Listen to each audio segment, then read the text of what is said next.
All righty, we have another incredible interview here with On the Clock by Prospects Live.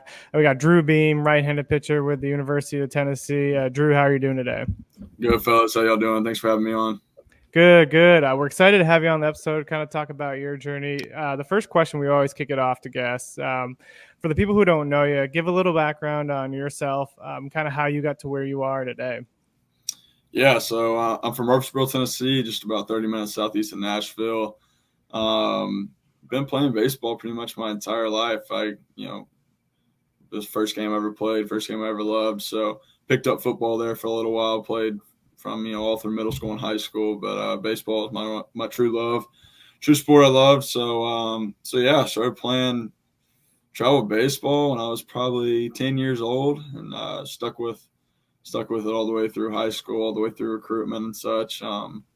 Got recruited by Tennessee my freshman sophomore year of high school. They offered me sometime after my sophomore year, sophomore summer. I committed, and then let's see, yeah, we just kind of got into it. My junior year of high school was COVID, so I didn't play baseball that year, and then didn't play my senior year because I had the repair in my elbow for the UCL. So and we got up to Tennessee, got fully recovered, and have played 2 healthy seasons and about to go into my third here. So it's been a good trip, good time. Really enjoyed learning all kinds of different life things through baseball. Yeah, I love that. You talked a little bit about kind of going into this third healthy season into 2024. What are some of your goals for this year? What are some of the things that you've been working on that you really want to take your game to the next level with? Yeah, main thing is what everybody's trying to do is stay healthy. Yeah, It's a taxing game, so just keeping your body together and staying healthy throughout the year is always the main goal for everybody. I feel like, but big thing is just continue to keep winning games. Whatever my role will be for the team this year, whatever night I'm getting out there and starting on. Uh, that's my goal is to go out there and just win ball games for us. Been working on really refining the cutter. We worked on it a lot last season, but at times it would get away from me, and I would just completely scratch it off the game plan. So really working on that and just dialing it in, getting it as confident as my other pitches in the repertoire, and just kind of just cleaning up the small things, cleaning up the little miscues here and there, and just trying to refine everything down to a perfect science that everybody tries to accomplish. love it. Tyler, I'll turn it over to you. I know you always have some questions on the pitch mix. Yes, I do. So I wanted to ask about the curveball because I remember your freshman year when I saw you, it was kind of more like a slurvy pitch. What have you done to try and like refine that pitch to make it the pitch that it is now? What, in my opinion, was the best pitch in your arsenal. Yeah, absolutely. It's gone through a lot of different changes, but the grip stayed the same. So it's never been grip changes. It's been just trying to get the shape down. So going through, freshman year, we just, let it do its thing, kind of let it figure out. I hadn't pitched in 2 years, so like figure out what it is. Yeah. Let's figure out how it works, when it's effective, and then getting into sophomore year, we started figuring out, all right, when it's this shape, when it's that like 11-5 shape, that's its most effective, and that's when it's playing well with the fastball and getting a lot more swing and misses and weak contact. So, working in that late, especially that Southern Miss game was. We really had that shape down. That shape was, crisp, was how I wanted it, and it was really effective. So that's a big thing going into this offseason was, all right, let's get away from the making it more of a sweeper and a slurve. I was like, let's get that 11-5 shape down and really be consistent with that so that we're not going into a bullpen before my start and not knowing which curveball it's going to be on that particular day. So really refining it, getting it down to that perfect science of where I want that curveball to be and what shape I want was kind of the goal with it. And just kind of, it was fun to work through it. You can go look at different outings my freshman year and it would change shapes, different game. Sometimes you're like, that's not even the same curveball that I threw last week. So really getting consistent with it and figuring out mental cues, touch and feel with it to really refine it down. Yeah, and then is there any velo jumps this year? Because I remember your freshman year, you jumped up. I think you're touching 96, then you're touching 98 last year. Anything on that front, or is it just really kind of like the same 92, 95 right now? I guess we'll see once Texas comes around and we got some adrenaline and fans in the stands. So that's really the telltale sign. Right now, you don't really try to blow anything out or try to let it fly. all the way. It's just about, getting into season and getting conditioned and stuff. So we'll see that opening weekend, how the ball's coming out. Yeah, I was gonna say with that colder weather in the fall too, it's probably you're not trying to let it loose. Yeah, absolutely. You want to save the good bullets for June. Yeah, that's when you want them. love it. So just kind of going into the season too, right? You guys are in the SAC. We'll always have a strong schedule of opponents players. There's someone you're really looking forward to matching up against this year? Obviously, the first game, Texas Tech. Yeah. Just excited for that first weekend to get going. And then obviously the SEC play. The first few weekends of non-conference are always fun. You're playing schools that you've never played before and stuff. But SEC is the real grind, and so it's fun. I think our first SEC series is Alabama, so I guess that'd be the next one I'm looking forward to, is to get into SEC play and play some really good teams, because you can't take anybody lightly in the SEC. Everybody's got a chance to upset anybody, so it's always a dogfight, and everyone grinds it out. And 3-game series, you never know how it can go even after day one is over. Yeah, that's the wild thing to me, is because I worked in the smaller conference, and just every weekend matters in the SEC. Like, it's just insane that you can go 1-3 one weekend, 2-3 the next, and the next thing you know, you're skyrocketing in rankings. So it's like every single weekend's important. Exactly, and everybody's got something in the woodworks. There's a freshman throwing 98 that no one ever knew of, and there's there's a freshman coming out hitting 20 bombs and hitting 350, and you're like, I'd never heard of this kid before. So it's always something fun. That's once you get to closer to the SEC tournament, those guys have kind of made their name and they're out there, and you've kind of figured them out more. But at the beginning of the SEC especially, it's like, all right, who's this kid? Like, what's he doing? Like, what's this guy? How do we not have this guy on our scouting report and such like that? Gotta love the pop-up 98 guys. Oh, yeah. Am I allowed to say that was you your freshman year? Because I remember you got the Sunday spot like right out the gate, and I was like, who is this kid? And here we are, like, you won SEC Freshman of the Year. You've gone to collegiate national team twice. You've pitched in Omaha. Like, kind of just break down that. Is this something you expected when you were in high school? The main goal after I got hurt was get back to just pitching in baseball. So at first, no. But I got healthy August, September of my freshman fall. So I was got to go through the whole fall and got to play through all that. So never really had any time that I wasn't involved in the college fall. So I went in, and at first it was we had the Burns, we had the Dolander, and Tidwell were our guys, and they kind of were the big arms that really stood out. So that was I was like, all right, I figured I was competing for a relief role. And then Tidwell had his arm injury, and he just had to go down for a few months. And then we're getting closer and closer to opening day, and no one had an answer for who's going to be, this third starter. And I had some starts in the fall, had some starts in this kind of time period that we're in right now. And then I think it was literally Saturday night before that Sunday game that I started, he texted me and one other guy and said, hey, one of y'all starting tomorrow. I don't know who it is, but when you walk in the locker room in the morning, it'll be one of y'all. I was like, okay. So I was like, all right, sweet.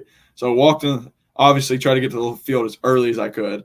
I was like, I want to know. So walked in the locker room, and my name was on the board as a starting pitcher. So I was like, sweet. And then we went along with it, and it's kind of just, gone and flourished from there. Yeah. Who was the other guy?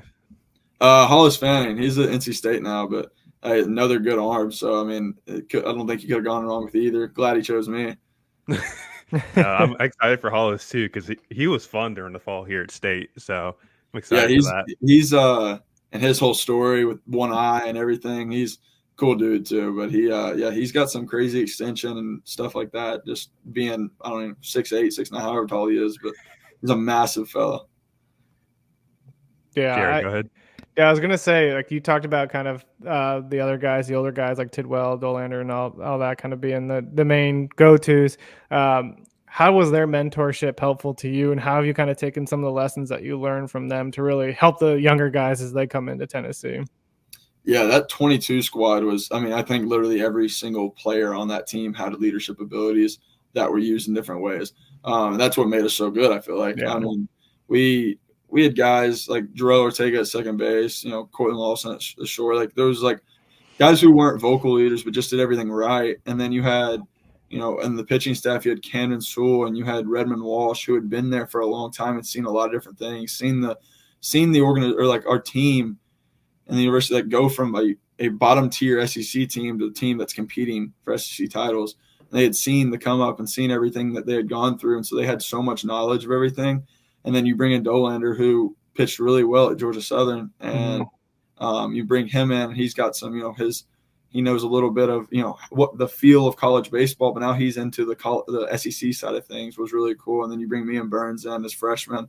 We're kind of just learning under them and just seeing how things go. And just, it was good to have so many guys. I mean, even you can go along with like Will Mabry, Mark McLaughlin, like you had Ben Joyce, he had been around the team. Like it was just so many guys who had so much knowledge, and everyone just knew what it took to, get things going and go the right way. They'd been to Omaha the year before and had a really good team the year before that. That was COVID. So it was like the kind of culture of winning was coming along and really being, pushed into us new guys. And it's kind of lived out through that. And that's what I'm trying to do as these new guys come in, is I'm kind of like the veteran guy, more so than I have in the last 2 years, where I'm kind of switching into that role and just kind of trying to instill that into these younger guys that, hey, like we don't take losing here. Like the winning's a thing that is supposed to happen, and it's not something that we're gonna get excited to win, but like this it's a thing that's gonna happen. It's supposed to happen. We're not gonna lose here. Like this is the culture that we're building and how things go here. And so you just gotta keep working, and that's kind of what we're just trying to instill into these new guys, so that they can once I leave, some of these older guys leave, they can turn around and give it to the younger guys coming in, and we'll just continue this culture.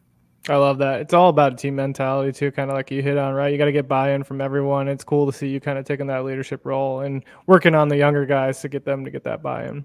It takes an army. I mean, you can't do it with one guy or two. I mean, it takes everybody. Every inning is precious, and you're going to have freshmen out there that are going to have to throw some meaningful innings. So it all matters, and it's got to take everybody, like I said. I love it. Yeah, Tyler, I'll turn it over to you for any last questions you got. I do have one question, because I've noticed the purple glove that you have. And this is something I kind of wanted to touch on too, because your sister was diagnosed with SMA at a young age. So kind of just talk to me about that whole experience with family, and, if there's any organization to plug in, I'll happily donate any money that, is necessary to help out with that. Yeah. So I'll start with where it all started. We, with the glove at least. So we're, making Wilson, has like a partnership with us, so we get to customize gloves every year. And so they're in one day, and I had no clue what I wanted to do. I'm lost. I'm like, I made like 4 gloves, and none of them really caught my eye or looked good. And I was like, and I don't know who said it, something about I think someone had, a family member with cancer and said something about cancer. And I was like, well, them doing a little like pink on their glove. And I was like, what if I just make up a purple glove? I was like, I don't even know if I'll do it, but that's the color for my sister's disability. And so I was like, I'll just make one up, see how it looks. And pulled it all up. And right as I had, just completed the glove on my computer, Coach E walked by, Coach Elander, and he goes, that's sick. I was like, really? And he was like, yeah, why don't you do it? I was like, I didn't really know if y'all it's purple. Knoxville doesn't have purple. Like no one, that's not a color we associate around here. And he was like, dude, yeah, we're 100% in on that. And he kind of gave me the green light, like, hey, like take that road, take that. That'd be really cool to use for next season. And so we went with it, and it came in. It looked really sick. And then it went along with, wore the creams on Sunday at home, and it, kind of went well with them. So, it was just really cool to be able to, wear purple. And like the biggest thing about purple was it stood out. And so people asked questions. And so it allowed me to answer those questions, and post-game interviews, people just coming up and asking me, give me a chance to, kind of tell my sister's story and go along with things like that. So. What is the story with your sister, though, if you don't mind me asking? Yeah. So it's a genetic disorder, SMA is. So she was born with it, and about 2 years old, she wasn't walking yet. And so we, my parents, I guess, took her in, got some testing done, and she was diagnosed. So then, she's been wheelchair bound since around that age. And, but there's really nothing to it other than she has trouble, growing muscle around like her spinal cord and stuff like that. So just makes her weaker and makes her to where she's unable to walk. And so it's been, it's different growing up with a sister with a disability who's in a wheelchair. You kind of learn to mature a little quicker and do things that most, 8, 9-year-olds aren't doing for their little sibling. You're helping take care, helping with your parents, do different things. So it's a learning curve, and I wouldn't change it for the world. I mean, it's been a blessing to me in disguise. So I love her, and she's my biggest supporter. So it's been great having her by my side all these years. That's absolutely awesome. Yeah, I was gonna say it's kind of cool to see too how like you don't have your like full identity wrapped up in baseball, right? There's something bigger there with your family and everything else that's happening in your life. So it's really cool to kind of see you be able to kind of develop yourself as a person outside of the game, really be there to support your sister as well. Yeah, baseball only lasts so long, so yeah, you got to have yourself and other things too.